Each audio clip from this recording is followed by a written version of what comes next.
বৌমা, হালকোকে ইলিশ মাছ আনতে বইলো। খুব ইলিশ মাছ খাইতে মন চাইছে।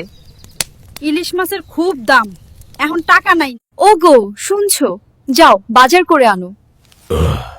মা কিছু খেতে চাইছে? না, আমার জন্য আইসক্রিম আইনেন। মা ইলিশ খেতে চাইছে, তুই বললি না? আমার জন্য আইসক্রিম আনছো কা? না, বাজারে আইসক্রিম নাই। মাছটা ভালোভাবে রান্না করো। মা খাবে যারে। মা, ইলিশ মাছ কেমন লাগলো? খুব ভালো লাগলো। আইসক্রিম আনতে পারিনি, তাই এখনো রাগ করে আছো? আমার মন মেজাজ ভালো নেই, আমাকে বাপের বাড়ি নিয়ে চলো। ঠিক আছে, চলো। মা, ভালো থেকো, আমি শ্বশুর বাড়ি গেলাম। হঠাৎ করে না জানিয়ে চলে আসলে বাবা? আপনার মেয়ে বায়না ধরছে, তাই আসলাম। যাও বাজার থেকে ইলিশ মাছ আনো, মা ইলিশ খাইতে চাইছে।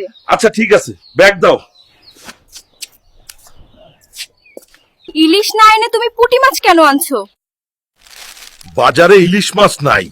তোমার মা যখন খাইতে চাইছিল তখন তো ঠিকই না বলতে ইলিশ আনছিল। এই কথাই তো আমি শুনতে চাইছিলাম। আমি গোপনে না শুনলে তো জানতেই পারতাম না যে মা ইলিশ খাইতে চাইছিল। আমার মাকে যদি মা ভাবতে পার তাহলে আমার বাড়িতে আসবাটা, না হলে আসার দরকার নাই। আপনার মেয়েকে রেখে গেলাম, ভালো হইতে বলেন। আপুরা, আপনাদের বলছি, কেন আপনারা শাশুড়িকে শত্রু মনে করেন? শাশুড়িকে আপন করে নেন, দেখবেন সংসার জান্নাত হয়ে যাবে। বন্ধুরা, এই ভিডিওটি বানাইতে প্রচুর কষ্ট হয়। আপনারা সাবস্ক্রাইব করলে ভিডিও বানানোর জন্য অনুপ্রেরণা পাই।